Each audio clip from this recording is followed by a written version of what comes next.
राधे राधे दोस्तों, आपका स्वागत है हमारे एस के मोटिवेशन ज्ञान में। हमारे जीवन में बहुत दुख आते हैं, इस कारण हम अक्सर दुखी रहते हैं। लेकिन हम लोग चाहते हैं खुश रहना, अच्छा जीवन जीना, इसलिए लोग अक्सर भगवान के पास जाते रहते हैं।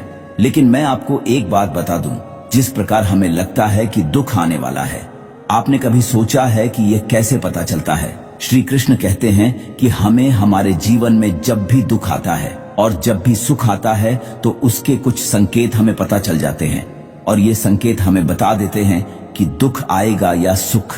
उसी प्रकार सुख आने के कुछ संकेत होते हैं। हर व्यक्ति के जीवन में एक बार ऐसा समय आता है जब उसे हर जगह से निराशा ही निराशा मिलती है। लेकिन कहते हैं ना कि हमेशा समय एक जैसा नहीं होता, और जिनका बुरा समय आता है उनका अच्छा समय भी जरूर आता है।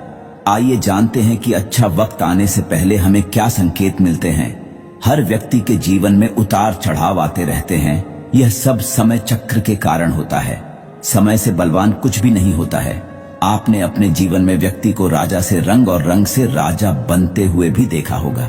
जब भी आपके जीवन में बड़ा बदलाव होने वाला होता है तो ऐसे बड़े बदलावों से पहले आपको ईश्वर या सृष्टि के द्वारा कुछ ऐसे संकेत प्राप्त होते हैं कि आपके आने वाले समय में ईश्वर ने आपके लिए कुछ अच्छा सोचा है। आइए जानते हैं उन खास संकेतों के बारे में जो भगवान अच्छा समय आने से पहले देते हैं। ब्रह्म मुहूर्त में खुलना। बहुत सारे ऐसे लोग होते हैं जिनकी नियमित रूप से उठने से पहले आंख खुल जाती है।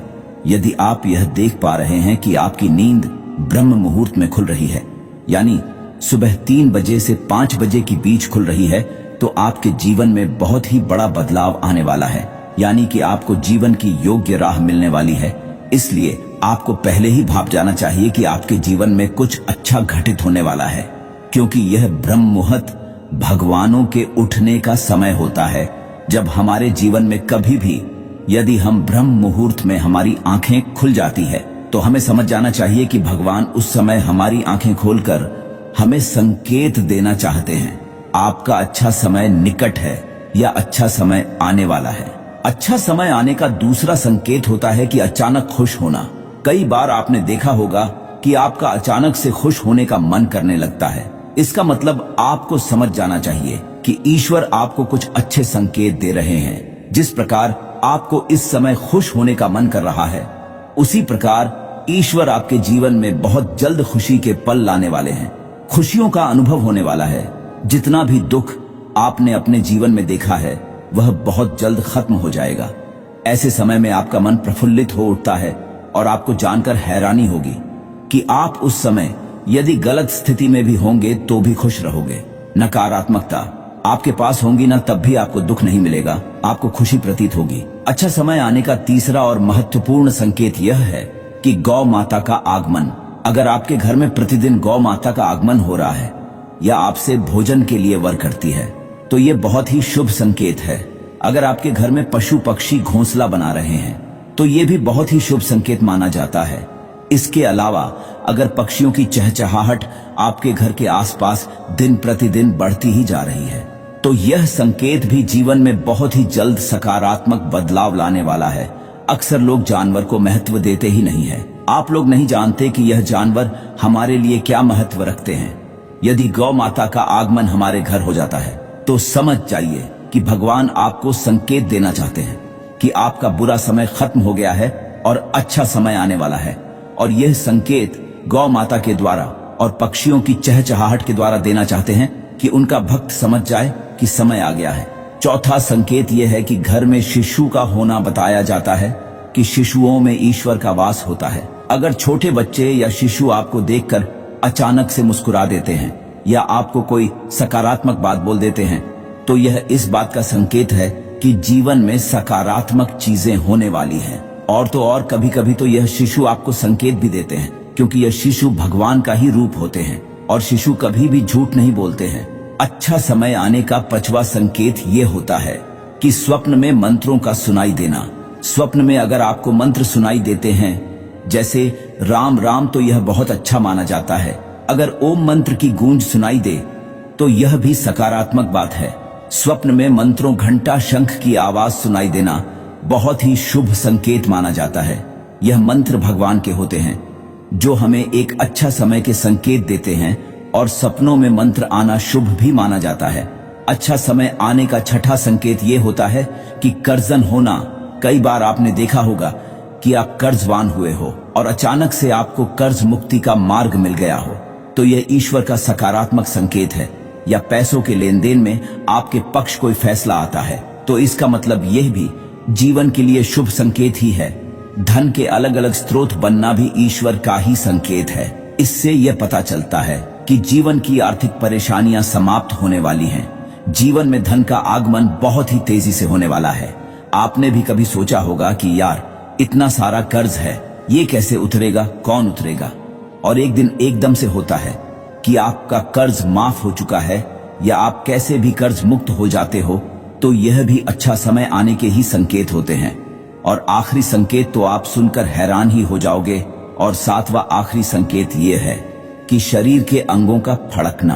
पुरुषों में दायां अंग फड़कना बड़ा ही शुभ माना जाता है, चाहे वह दाईं आंख हो या दायां हाथ हो। इससे यह संकेत प्राप्त होता है कि आपके बल में वृद्धि होने वाली है। इसके विपरीत महिलाओं में अगर बायां अंग फड़कता है तो यह अच्छा संकेत है। यानी महिलाओं में बाएं अंग का फड़कना अच्छा संकेत बताया गया है, और पुरुषों में दाएं अंग का फड़कना शुभ संकेत माना गया है। यह शरीर के अंगों का फाटकना आपको अच्छा समय का संकेत भी देते हैं।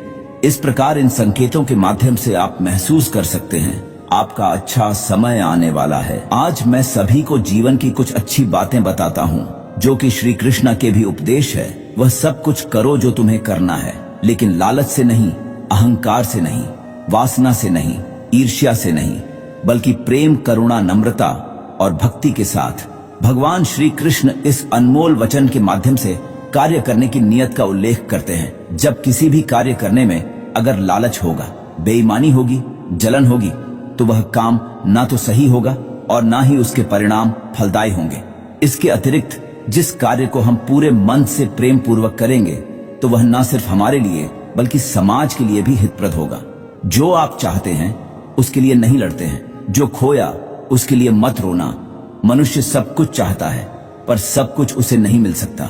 आपको जो नहीं मिला उसके लिए पश्चाताप मत करो, और जो आपसे खो गया, जो आपसे अलग हो गया, उसके लिए निराश भी मत हो। ठंड या गर्मी, सुख या दर्द का अनुभव करें। यह अनुभव क्षण भंगुर है, वे आते हैं और जाते हैं। धैर्यपूर्वक सहन करें। समय एक सा नहीं रहता। आज दुख है तो कल सुख भी आएंगे, और सुख के बाद दुख भी आना स्वाभाविक है। आपको पूरे धैर्य और श्री कृष्ण पर विश्वास के साथ अपना जीवन निर्वाह करना चाहिए। सत्य कभी नष्ट नहीं हो सकता। अच्छा करने से नहीं डरना चाहिए। लोग अक्सर सच कहने से बचते हैं या डरते हैं, पर सत्य कभी छुप नहीं सकता और ना ही कभी मिट सकता है। कितना भी छुपा ले, पर सच तो उजागर हो ही जाएगा। इसलिए जो बात सच पर आधारित हो, उसे करने या कहने और मानने से कभी नहीं डरना चाहिए। इस शरीर का मोह मत करो। ये तो माटी है, माटी में मिल जाएगा। अमर तो आत्मा है जो परमात्मा में मिल जाएगी। लोग अपने शरीर को सुंदर बनाने में लगे रहते हैं, पर आत्मा की सुंदरता शरीर की सुंदरता से कहीं ज्यादा महत्वपूर्ण है। शरीर तो नश्वर है, मिट्टी ही तो है, तो मिट्टी में ही मिल जाएगा, पर आत्मा अमर है। इसलिए आत्मा की सुंदरता पर ध्यान दो। आत्मा की सुंदरता अपने को श्री कृष्ण में लीन करने में मिलती है। यह 5 उद्देश्य आपको जीवन में याद रहने चाहिए, क्योंकि इन उद्देश्यों से आप सजग रहेंगे। दोस्तों, इस वीडियो में बस इतना ही। मिलते हैं एक और नए ज्ञानवर्धक वीडियो में। अपना ख्याल रखिएगा। जय श्री कृष्ण।